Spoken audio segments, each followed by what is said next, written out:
नमस्कार। प्रस्तुत है आज का चिंतन। जिस प्रकार परमार्थ का अर्थ यह नहीं है कि हम सांसारिक पदार्थों को सर्वथा त्याग कर नंग धड़ंग घूमने लगे, इसी प्रकार परमार्थ यह भी नहीं कहता कि हम अन्य व्यक्तियों से प्रेम करना छोड़कर उदासीन वृत्ति से जीवन व्यतीत करें।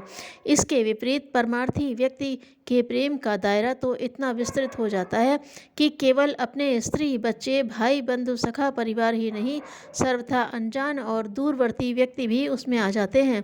जिस वस्तु को प्रेम कहा जाता है उसके अनेकानेक स्वरूप इस संसार में दृष्टिगोचर होते हैं। स्त्री प्रेम, पुत्र प्रेम, धन प्रेम, कीर्ति प्रेम, व्यसन प्रेम में व्यस्त व्यक्ति अपने को प्रेमी सिद्ध करते हैं।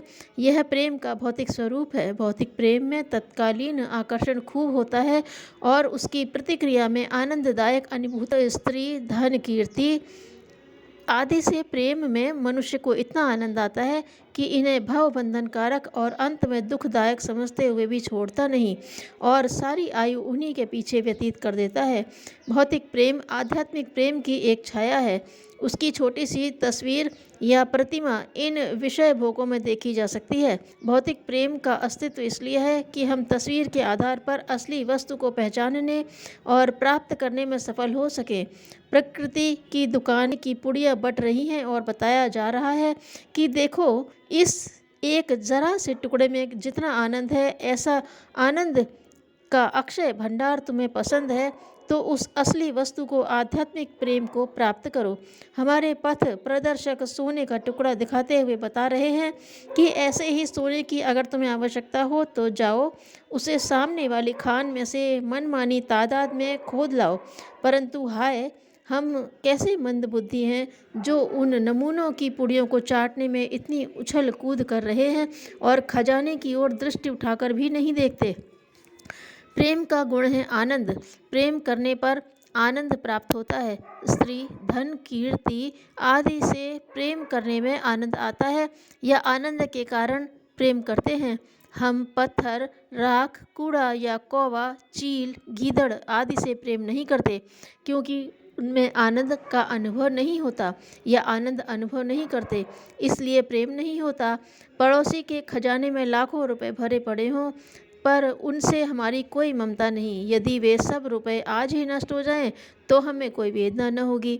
इसी प्रकार अन्य व्यक्ति के स्त्री, पुत्र, परिजनों की मृत्यु हो जाए या किसी की कीर्ति को आघात पहुँचे तो दूसरा कौन परवाह करेगा।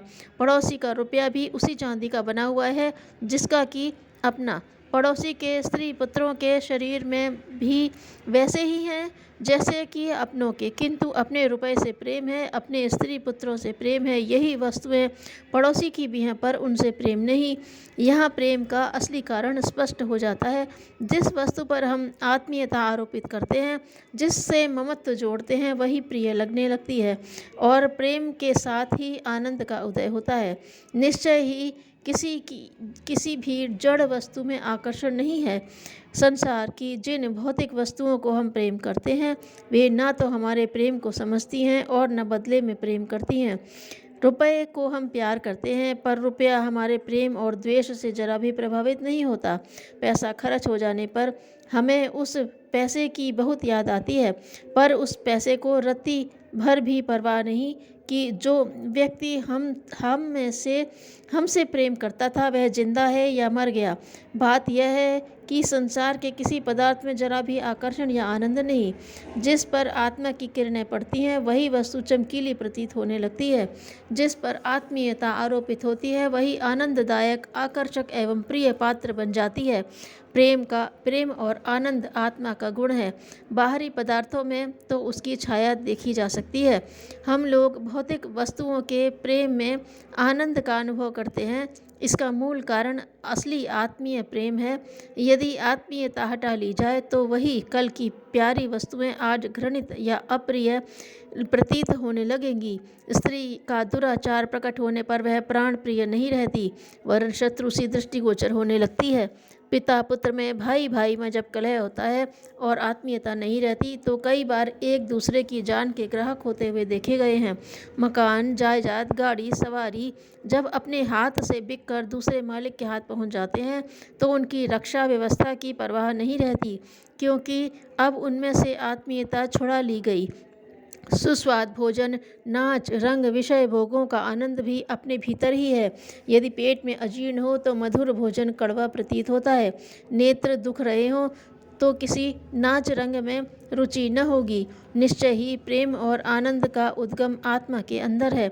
उसे परमात्मा के साथ जोड़ने से ही अपरिमित और स्थायी आनंद प्राप्त हो सकता है। सांसारिक नाशवान वस्तुओं के कंधे पर यदि आत्मीयता का बोझ रखा जाए तो उस नाशवान वस्तुओं में परिवर्तन होने पर या नाश होने पर सहारा टूट जाता है और उनके कंधे पर से जो बोझ रखा था वह सहसा नीचे गिर पड़ता है। फलस्वरूप बड़ी चोट लगती है और हम बहुत समय तक तेल मिलाते रहते हैं। भौतिक पदार्थ नाशवान है, इसलिए उनसे प्रेम जोड़ना एक बड़ा अधूरा और लंगड़ा लूला सहारा है जो कभी भी टूट कर गिर सकता है और गिरने पर प्रेमी को हृदय विदारक आघात पहुंच सकता है। प्रेम का गुण तो आनंदमय है, जो दुखदायी परिणाम उपस्थित करे वह प्रेम कैसा। इसीलिए तो अध्यात्म तत्व के आचार्यों ने भौतिक प्रेम को मोह आदि घृणास्पद नामों से संबोधित किया है। प्रेम का आध्यात्मिक स्वरूप है कि आत्मा का आधार परमात्मा को बनाया जाए। चैतन्य और अजर अमर आत्मा का अवलंबन सच्चिदानंद परमात्मा ही हो सकता है। इसलिए जड़ पदार्थों से, भौतिक माया वंचित वस्तुओं से चित्त हटाकर परमात्मा में लगाया जाए। आत्मा के प्रेम का परमात्मा उत्तर देता है और आपस में इन दोनों प्रवाहों के मिलने पर एक ऐसे आनंद का उद्भव होता है जिसका वर्णन नहीं हो सकता।